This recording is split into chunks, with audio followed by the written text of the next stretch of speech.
Hello friends. मैं पहली बार YouTube में अपना वीडियो अपलोड कर रहा हूँ।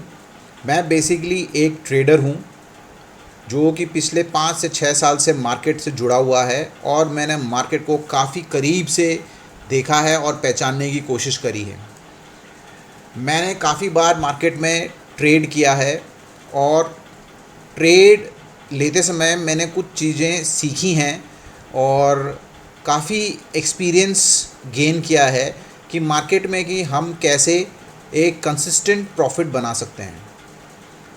मैंने ये भी देखा है कि अगर आप की चाह है तो आप मार्केट में सक्सेसफुल रह सकते हैं। लोगों का कहना है और ये मैंने काफ़ी बार सुना है कि शेयर मार्केट में 10 में से अमूमन 8 लोग अपना पैसा गंवाते हैं और 2 लोग ही सिर्फ कमाते हैं।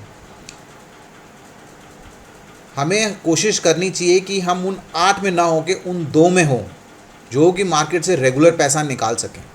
और ये मुमकिन है। लोग शेयर मार्केट को सट्टा बाज़ार मानते बोलते हैं, लेकिन मैं इसे बिल्कुल ऐसा नहीं मानता।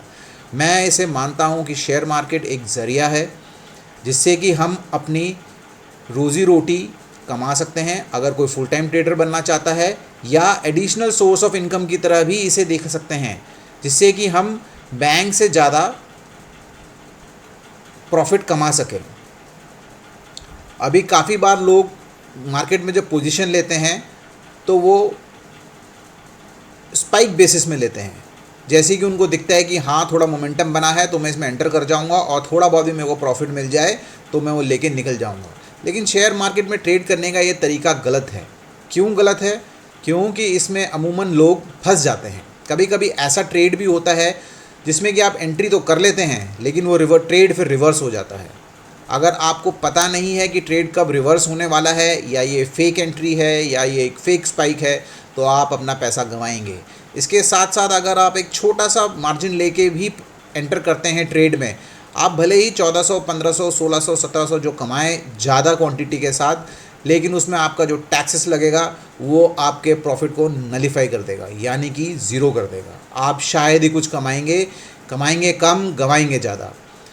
कभी कभी ऐसा भी होता है ट्रेडर्स के साथ कि वो एक बार तो मौका मिल जाता है उनको पैसा ज़्यादा कमाने का, लेकिन ये जो लालच है, अगर आपके पास कोई स्ट्रैटेजी नहीं है, आपके पास कोई प्लान नहीं है और इसके बिना अगर आप मार्केट में एंटर करते हैं तो आप देखेंगे कि आप अमूमन लॉस में रहेंगे।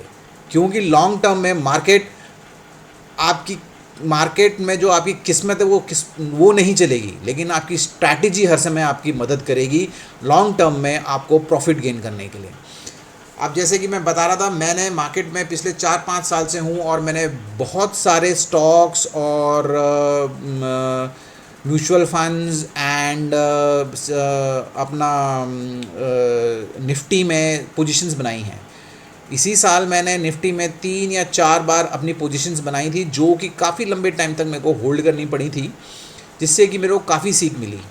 ऑल्दो मेरा लर्निंग प्रोसेस ऑन गोइंग है, मेरे पास स्ट्रैटेजीज़ हैं, मेरे पास कॉल्स हैं कि कब हमें मार्केट में एंटर करना है और कब हमने प्रॉफिट बुक करना है और कब मार्केट रिवर्सल होगा। इसी वजह से मैं मार्केट में कंसिस्टेंट प्रॉफिट बनाता हूँ। फ़िलहाल के लिए तो मैं सिर्फ पोजिशनल ट्रेड्स ही लेता हूँ जिसमें कि इंट्राडे शामिल नहीं है, लेकिन मैं कल से लाइव आके इंट्राडे के भी कॉल्स दूंगा जो कि दिन के दिन में ख़त्म हो जाएंगे। उसको हम कैरी फॉरवर्ड नहीं करेंगे अनटिल एंड अनलेस हमको ये पक्का कोई सिग्नल मिलता है कि हमें कल एक अच्छा मूव मिलने वाला है। तो दोस्तों, अब मैं आपको अपना थोड़ा सा प्रॉफिट के बारे में बता दूं। मैंने इन्फोसिस में 3 बार पोजीशंस बनाई थी, जिसमें से कि फ़िलहाल जो मेरी पोजीशन है वो मैंने एंटर करी थी 1822 के आसपास यहाँ पे।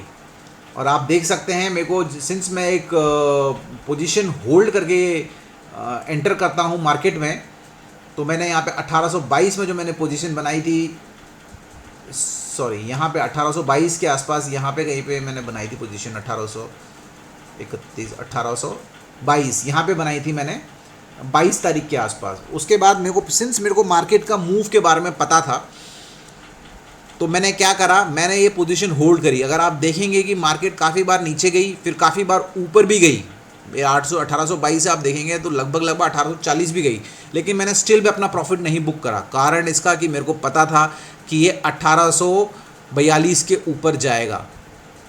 अगर ये 18 और मेरे को ये भी पता था कि अगर ये 1842 के ऊपर जाएगा तो इसका टारगेट और नहीं तो कम से कम 2000 होगा। तो आप देख सकते हैं 22 तारीख के बाद जो मैंने होल्ड करा था, उसके बाद मार्केट ने 81 का हाई लगाया है और मैं ये अब भी शेयर होल्ड कर रहा हूँ। अब इसका जो टारगेट मैंने, जो मिनिमम टारगेट मैंने, जो मेरे को जो लगता है जो ये अचीव करेगा, वो अचीव करेगा हमारा 2000। This is only an analysis.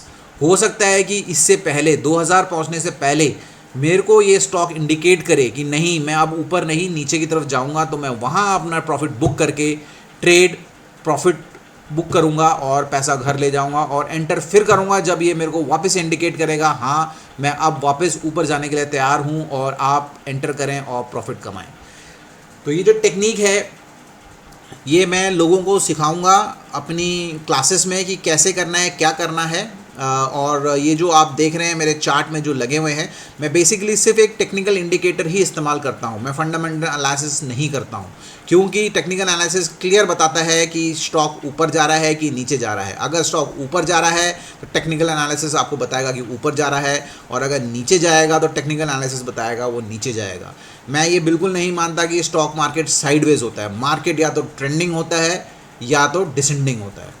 तो आपने प्रॉफिट दोनों तरीके से कमाना है, और मैं सिर्फ फ्यूचर्स में, इंट्राडे में और डिलीवरी में ही काम करता हूँ। मैं ऑप्शंस नहीं खेलता हूँ, क्योंकि ऑप्शंस लालच वाला गेम है। लोगों को ऑप्शंस एंट्री करनी नहीं आती है, गलत एंट्री करते हैं, गलत स्ट्राइक प्राइस लेते हैं, गलत एक्सपायरी लेते हैं, जिसकी वजह से उनको एक आध बार तो प्रॉफिट बहुत तगड़ा होता है, लेकिन जब लॉस होता है तो पूरा कैपिटल खा जाता है वो। तो इसलिए दोस्तों, मैं जो अभी आपको सिखाऊंगा या जो मैं आपको ट्रेड करूँगा या जो मैं लाइव आऊँगा, वो सिर्फ निफ्टी में होगा, और अपना कोई एक पर्टिकुलर स्टॉक अगर हम फॉलो करना चाहें, अगर कोई इंटरेस्ट ले, अगर आप मेरे को बताएंगे तो उस स्टॉक में लेंगे। थैंक यू, धन्यवाद।